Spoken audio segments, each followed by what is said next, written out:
Creative babble.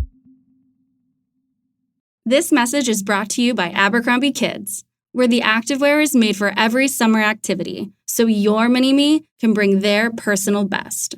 Summer days are always an adventure, from day camp to rec leagues and pool days.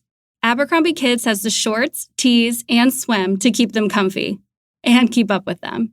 Get everything for the entire summer at Abercrombie Kids. Shop in-store, online, or in the app. Warning. This episode contains some graphic descriptions of sexual activity, so if you have little ones in the room, maybe this is not the right one for them. So put on the headphones. Clayton Echard is on an epic worldwide journey to find the love of his life. I'm a Midwest boy from Missouri that just wants to find my person. I can't wait to get married and have kids. And I believe more than anything that my future wife is here. This is the trailer for season 26 of The Bachelor. He's just so wholesome and genuine. I just want to be here with you. You're always going to be the number one man in my life. These women are phenomenal. This is crazy. They all are perfect in their own ways. Listen, I'm not a fan of The Bachelor. Honestly, I don't even think I've ever seen an episode. But when I first heard about this story, about former Bachelor Clayton Echard, I knew I needed to learn more. I wanted to start by understanding who Clayton was, because I'll be honest with you, I probably can't tell one Bachelor contestant from another. Clayton wasn't a liked Bachelor. Oh, okay. He was one of the main Bachelors that nobody liked, and so people were jumped to not believe him at first, and he's a bad guy, and now he's trying to dig himself out of a hole. Right. People aren't really, her and her attorney like to say, oh, they're on his side because he was a Bachelor, but people really didn't like him. This is Just Jen and Hay Bales, two women who are part of an online movement called Justice for Clayton. I did actually watch his season, so I knew all about him. That's probably why I was following it a little bit in the beginning. But well, he was also on The Bachelorette, right? He was, yes. Yeah, he was on The Bachelorette, and he was well liked, but he finished pretty low. I don't know if it was somewhere between 5 and 10, I think. Yeah. So he wasn't one of the top people in that season. We'll hear more from Just Jen and Hay Bales later in the episode, but first, let's talk about how Clayton Echard ended up in his very own made-for-TV nightmare. In today's episode, we're digging into Clayton's life after The Bachelor. And no, this isn't a reality TV recap show. This story goes way beyond the TV drama. It's about a con that didn't just target him, but a pattern that's left multiple men fighting to clear their name. I'm Javier Leiva, and this is Pretend. Stories about real people pretending to be someone else.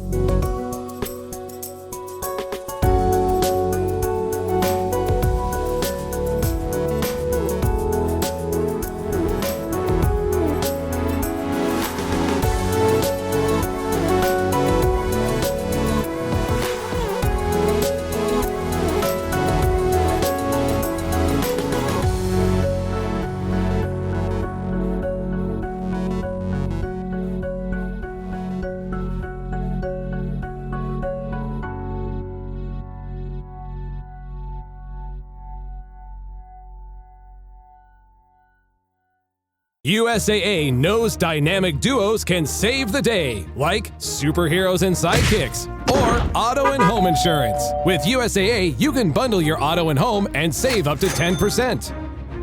Visit USAA.com/bundle. Bundle savings are off total premium, not available in all states or in all situations. To qualify, auto policy must be active prior to property policy issue, subject to change. Restrictions apply. Membership eligibility and product restrictions apply and are subject to change. USAA means United Services Automobile Association and its affiliates, San Antonio, Texas.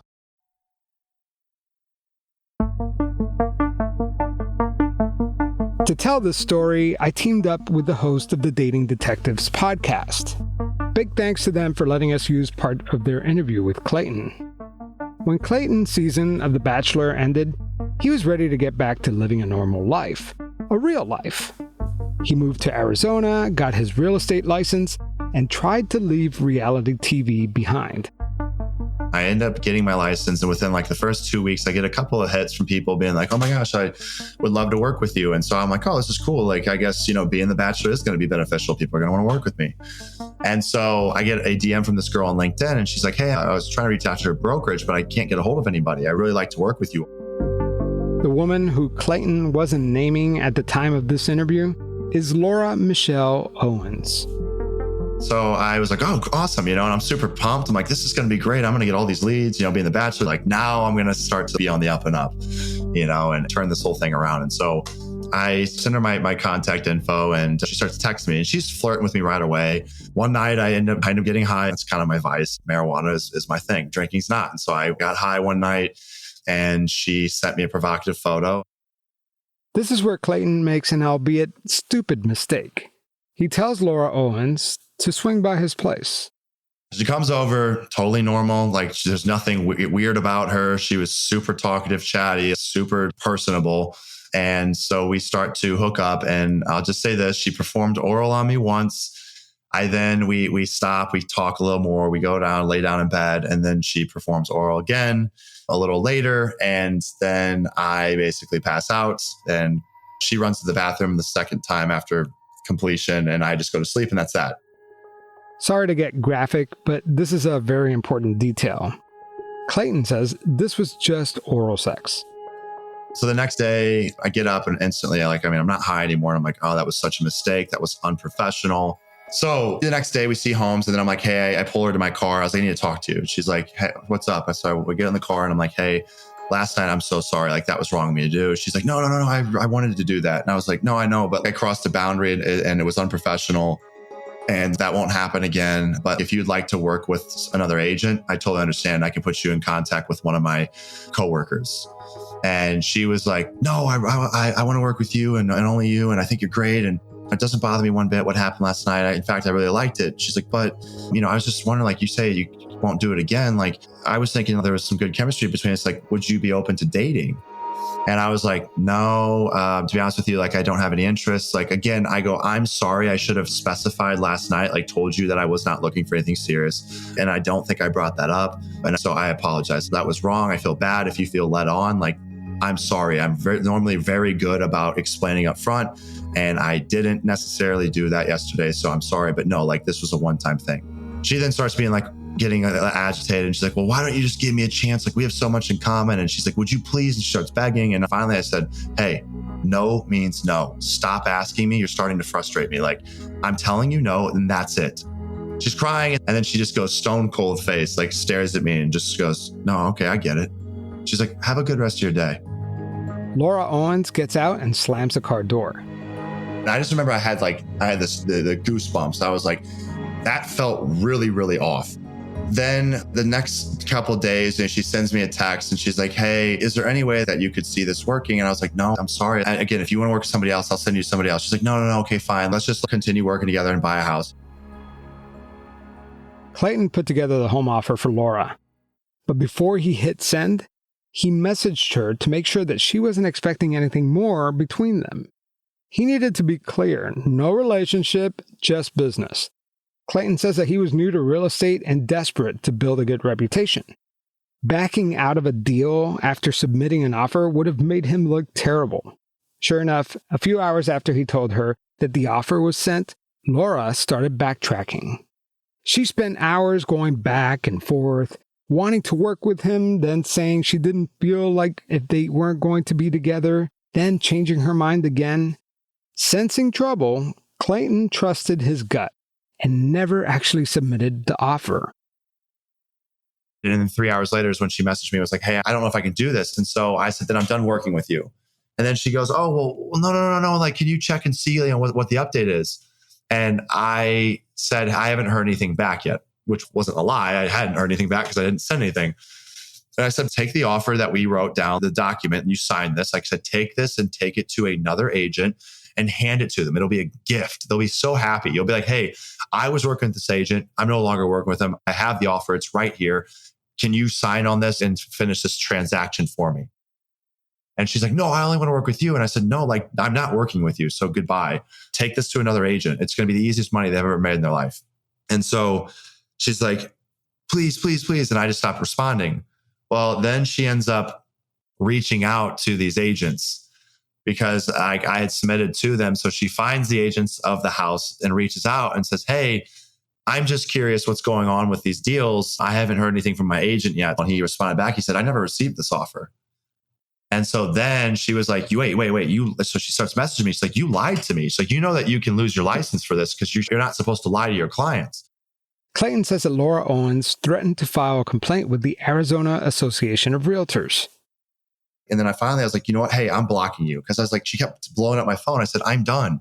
And so I blocked her. The last thing she said before I blocked her was, okay, I'll be honest with you. The real reason why I've been stressing out is because after we hooked up, the next day I was feeling a little off. And in the coming days, like I've been feeling a little odd. She's like, I took this fertility test. She's like, and I'm fertile right now. Like I'm in my fertile window. She's like, so when we hooked up, I'm just concerned that maybe potentially I could have gotten pregnant. And I just sent back to her like a laughing emoji. And I was like, you're ridiculous. Like I'm done. I'm blocking you right now. Goodbye. And so I blocked her. And then 4 days later, I got a photo of a pregnancy test and it was positive and I'm pregnant. Let's pause for a second. I know what you're thinking. Clayton said they didn't have sex. He was clear it was only oral. But Laura Owens had a different story. She's like, no, but what happened was I felt your fluid down there because whenever I gave you oral from the first time to the second time, you had leftover fluid. And so that leftover fluid, when we were grinding on each other, there was no penetration, but when we were grinding on each other. That's when, according to Laura, the leftover sperm somehow pulled off a Mission Impossible stunt, surviving the odds, defying biology, and apparently making its way into her uterus without any actual sex. Just pure determination. And I was like, no, it didn't. But she's like, yes, it did. I'm pregnant. I don't know what to tell you. And she's like, look, and she sends me the test. It was an image of a positive pregnancy test. Okay, so let's talk about what a pregnancy test is actually testing. When someone becomes pregnant, their body goes into hyperdrive, producing a hormone called HCG. Pregnancy test measures the amount of HCG in a pregnant person's urine. If your HCG reaches a certain level, that's what triggers a positive pregnancy test. So a pregnancy test is essentially a hormone test, not a test that detects the presence of a fetus. Typically, depending on their cycle, someone could get a positive result 2 weeks after engaging in sex. Laura Owens sent this news to Clayton 11 days after their encounter. Not impossible, but not likely. But Clayton thought, what if she is pregnant? Clayton remembers her going into the bathroom right after their second sexual encounter. When I mentioned that she ran to the bathroom right afterwards, I thought she ran to the bathroom, spit it in her hand, and pushed it up her. Like she ran to the bathroom right afterwards. Like that's why she did. Highly unlikely. But why would she lie about something like that? At that point, I'm like, well, I suppose there's a chance she could be pregnant. I can't fully prove it that she's not. I was like, I don't believe you, but what are you going to do about it? And so I said like, hey, like, I'm not going to tell you what to do one way or another, but I don't want to have this child with you. And so she was like, well, I've been thinking about it and here's what I want to do. If you date me for 2 weeks, then I will have an abortion. But if you don't date me, I'm going to have the child. That's an interesting ultimatum. I've read the text messages. It's a one-side exchange, which is 12 pages long. She wrote, in all honesty, I was planning to take a plan B when I got home, but when you said you were going to church, I realized that you had a strong faith base as well and questioned whether or not it was a sign that I should. Unquote. A long scroll later, she wrote, if I don't hear back from you, I'm not going to take the plan B. You're obviously free to think that I'm full of shit, but I'm not. There is 0% chance of it being anyone but yours. Clayton finally responded, take the plan B. I support that. She writes back, you have been really dismissive of my thoughts and feelings, and it's a bigger thing for me to think about now than it was when it originally happened. Let me tell you how serious I am about all this, since you think it's a plot to hold on to you. If you were to tell me that we could date if I admitted to making it up, as you called it before, I would tell you no can do. None of this is made up, and I am genuinely panicked. I cannot be more serious about this. So I ended up telling her like, hey, can you come over and talk about it? At this point, I'm trying to catch her on her BS. So she's like, why? And I was like, just because I want to talk to you. Let's just hash this out like adults. So she comes over, I buy the pregnancy test. Right when she walks in, she's like, I'm glad that you invited me over. I don't know if you want to know this. She's like, but I brought a pregnancy test. And so she pulls it out and shows me. And I was like, okay, that's great. But I also have one for myself. So like, I want you to pee on this. And thinking like this was going to be it. I was going to catch her in her lies and it's over. But the test she took in Clayton's bathroom was also positive. My mind was racing at this point. Yes. So I was like, I'm sorry, I didn't believe you. I will keep your phone unblocked. I felt bad. I'm sorry. I guess you're telling the truth. Like in that moment, I felt convinced enough to be like, I guess she's not lying. And even if she did trap me, she is pregnant. So like, even if she trapped you, Clayton, like this could be your child. And now you man up. But deep down, Clayton still felt like something was off. He decided to tell Laura Owens he needed to see an ultrasound to really believe her. Laura responded that she couldn't have an ultrasound done until she was 6 weeks along. So I go, okay, so we're going to wait 6 weeks then. Until then, stop sending me messages. So I block her and I said, send me an email whenever you have the ultrasound. And so finally we get to the point where it's like 6 weeks. And I said, hey, are you scheduling this? And she's like, I'm going to schedule it. Yeah. And I said, okay, schedule it. I said, and I want you to FaceTime me when you're there. I want to talk to the doctor. I don't believe that you won't give me a fake ultrasound. And she was like, that's ridiculous.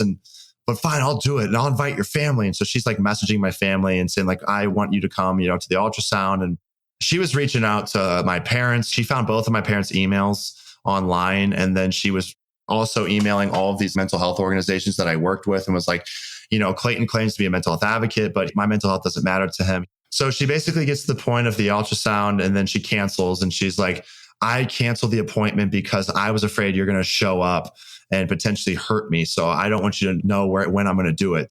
No, that's BS. You're full of shit. We're done here. And she's like, no, I'm going to go public. And she starts threatening to go public. So she gets lawyered up. She gets a lawyer. This lawyer reaches out to me and is like, you need to talk to her. And I was like, no, I don't. I said, I don't need to do anything. I said, she needs to get me an ultrasound. And so then they go, well, she's not going to send it to you, but I can show it to you over Zoom. And so she goes to show it to me over Zoom. And I look at it and I'm like, there's 2 sacks. She's like, yeah, there's twins. And I'm like, what? Yeah, twins. In one of her many messages, Laura Owens casually dropped the line, quote, just so you know, I have the twin gene, unquote. After the break, this one-night stand turns into a legal mess, with lawyers, cops stepping into the picture. That's after the break.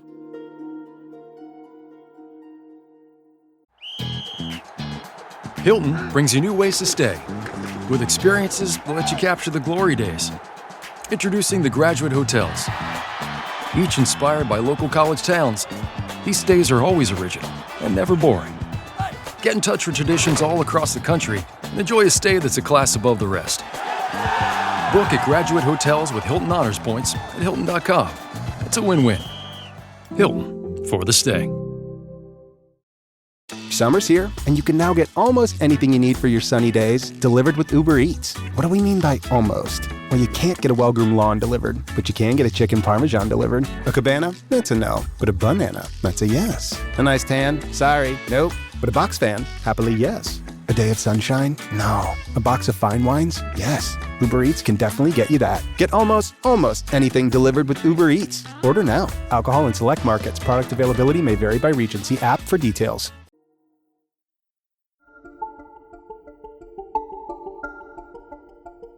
Clayton Echard thought that he would be remembered as the former contestant on The Bachelorette, or the star of season 26 of The Bachelor.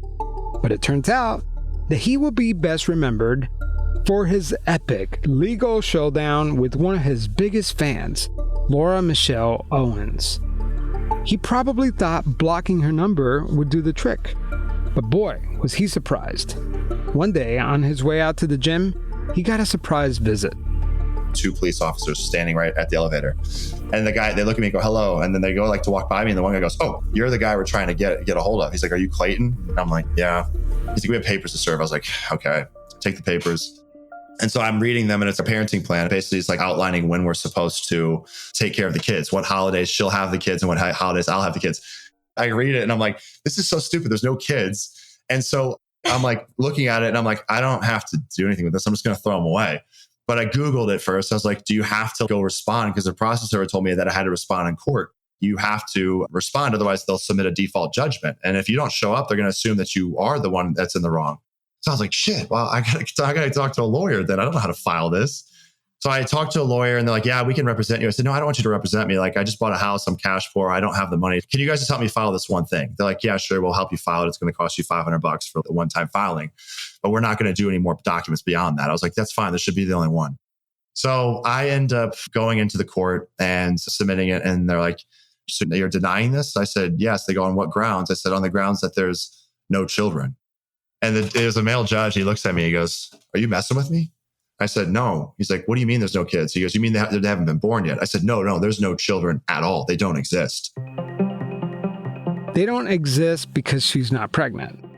The case sat in family court going nowhere until Laura started filing motions, pushing for some kind of resolution. And when the day finally came for a hearing, the court didn't seem much clearer on things than they were, asking almost incredulously, how exactly are you two planning to come to an agreement? I said, I need her to do a paternity test. That's what I want.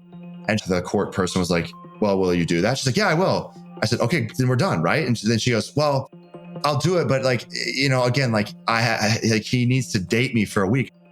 Seriously? Clayton continued to tell her no. So Laura Owens took it yet another level. She began reaching out to media outlets like the New York Post with her story that the Bachelor got her pregnant and was refusing to take responsibility for his unborn twins. Laura thought telling her story would bring Clayton down, but she had no idea that it would actually come back and bite her.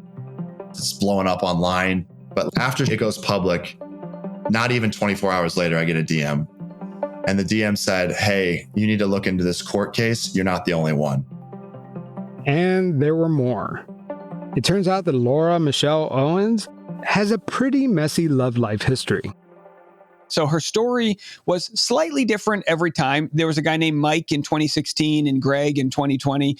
Her story would change slightly each time, but for the most part, she claims she was pregnant with twins. That's Dave Neal, host of the Rush Hour podcast on YouTube. He's been deeply involved in the story since it broke.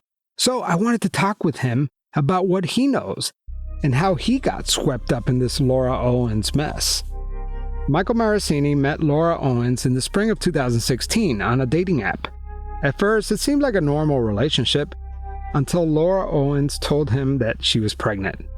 Not long after, she claimed that it was twins. Then came stories of miscarriages, abortions, and even ovarian cancer. She handed Michael medical documents to back it all up. Documents that turned out to be fake. Meanwhile, Laura Owens' behavior didn't match her claims. Despite saying that she was gravely ill, she was out riding horses and posting about it. As the relationship wore on, the red flags piled up. When Michael tried to slow things down, even asking her not to call him her boyfriend in public, Laura threatened suicide. She told him that she was checking herself into a psychiatric facility. That wasn't true either. Eventually, Laura's own father stepped in. Under pressure, she finally admitted to Michael there was no pregnancy. But the damage was done. Laura insisted that they still go on a pre-planned trip to Iceland. There, her behavior grew even more erratic. Later, she publicly accused Michael of abusing her during that trip, a claim for which there is no evidence. By August 2017, Michael ended things for good, but Laura didn't let it go. She began contacting his new girlfriend, sending harassing messages packed with lies. In early 2018, after Laura confronted Michael and his sister on the street, Michael called the police. The very next day, Laura filed a restraining order against him and won. That order was later renewed for another 5 years. She even did a TEDx talk about it. She even went on Jordan Belfort's podcast. Yes, that Jordan Belfort, the real Wolf of Wall Street, to talk about her past relationships. I don't think I realized what I was really suffering from until I was in this awful relationship I told you about before, where I ended up having to get a restraining order against the guy. And I want to know his name. I know, right? Everybody does. Hate on him and post terrible things about the asshole. You know? Yeah. So if you want to say it, say it. If not, no big deal. Yeah. We'll Google it. Anyway, Here's Just Jen and Hay Bales again. They've been following this case really closely. It is every job application. The background check. Background checked, and it comes up they have restraining orders against them, and people don't want that. So Mike, in the renewal in 2020, I think, he even begged the judge. He was like, please, this is absolutely ruining my life. And she has no proof of any of this. And the judge was like, I know, but I'm sorry, I have to. Here's Dave Neal. With Mike, he was so scarred by all of this because he had to live with this for 6-8 years before it became a public story. So even his wife, even his family, no one really knew what happened to him. And there's always this doubt, like, why the hell would somebody lie? So you can imagine high school people you don't stay in touch with, the whispers that go on. And finally, he's getting vindicated that he was dealing with an absolute crazy person. I can't even imagine how much money this guy has lost. I'm guessing in the millions due to working in the tech industry and not being able to keep a job. He's a San Francisco guy, so I can't even imagine what he's had to go through. And then there's Greg Gillespie. He met Laura on Bumble in 2021. After their second date, they had sex. But the relationship didn't last. In fact, the very next day, Greg broke things off. With Greg, he claims they had 2 forms of protected sex. I'm assuming a condom, and he pulls out. And so he's like, there's no way I knocked her up. But 2 weeks later, Laura Owens tells Greg she's pregnant. Not long after that, she told him during a phone call that she had taken the first abortion pill, administered vaginally. The next day, she said that she took the second pill, but admitted that she had done it incorrectly, but claimed that the termination still did not pass as it should. She later told Greg that her doctor believed that the abortion had failed, that the fetus might have stopped developing, but he couldn't be sure. As Greg tried to cut off contact, Laura Owens kept reaching out, calling, emailing, even trying through social media. Eventually, she said that she planned to take another round of abortion pills, but then backed out, offering excuse after excuse. At one point, Laura Owens showed up at Greg's house uninvited and waiting outside his front door for over an hour. When Greg finally saw her, he watched as she swallowed what she claimed was the first abortion pill. Later, Laura called Greg and told him that she had an ultrasound. She claimed that she was pregnant with twins and that one of the fetuses had a facial birth defect because of the abortion pills. She even texted him an image of what she said was the ultrasound. At this point, Greg says Laura proposed a dating contract saying that if he agrees to a romantic committed relationship, she would let him decide what to do with the pregnancy. I'm reading from an actual email. Quote, I'm still pregnant with a single baby, not 2, and I will not terminate it unless you keep your word. I have wanted to and still want to go out with you because I want to believe that you meant what you told me so many times and that I didn't make this decision because of empty promises and extreme pressure from you. If not, I have been advised to file criminal charges against you for fraud, unquote. But he goes along with it, and he says, all right, cool. He gets her on the phone. So he's got a screen grab video, which we've shared all this, a screen grab video of her talking to him while also texting him these images of the ultrasound that we later find out is the Pfizer ultrasound. Greg did a reverse image search on the ultrasound and found that it was from a blog written by a different woman in 2014. Here's Just Jen and Hay Bales again. She has a restraining order against all 3 of the men. I believe Clayton's is still active, yeah. So Greg's was just up for renewal, and she has said that she renewed it and was just waiting for him to get served. So that's what they're trying to avoid, but it takes nothing for it to get a restraining order. So I'm sure he'll fight it because I guess once you get served, then he can go and say, I wanted to, be heard in court. So he can try to fight it, but, it's ruining their lives.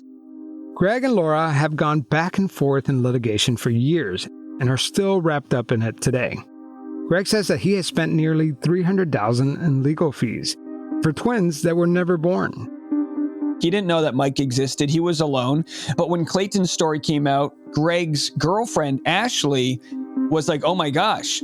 She was like, you got to talk to Clayton. This is the same. She's doing it again. So she was the one who linked them up. And boy, I mean, when you start exchanging information, that's when you see the repeat offender. Next time on Pretend, the internet comes to the rescue. I'm going to talk with active members of the online Justice for Clayton movement. I mean, I was just like it's like having 10,000 researchers and Greg Woodnick. I mean, everyone was floored the type of information we could come out with. You should hear the phone calls of lawyers going, oh my gosh, you found medical fraud. We all knew it existed, but it was just like a lot of, it was out there. We had to catch it like the money machine. We were just like catching evidence. And trust me, this story gets even crazier. A lot of Laura Owens' claims have been picked apart and debunked by online sleuths who dove in headfirst and became absolutely critical to these cases. That's coming up next time on Pretend.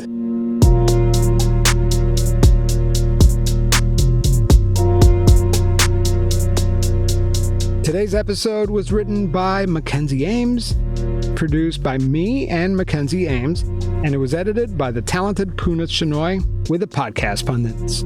There's going to be a part 2 of the Internet Saves the Bachelor, and it will be available first on Patreon and Pretend Plus on Apple Podcasts.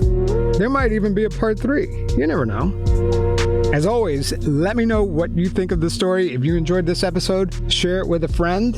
Right now, go ahead, text your friend. Spreading the word is the best way that you could support this show. And as always, leave a review. So if you like what I'm doing, take a couple minutes right after you listen to this and leave a review and share it. I would really appreciate it.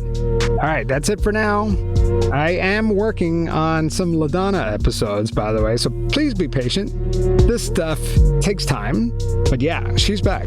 All right, take care, guys. Talk to you soon.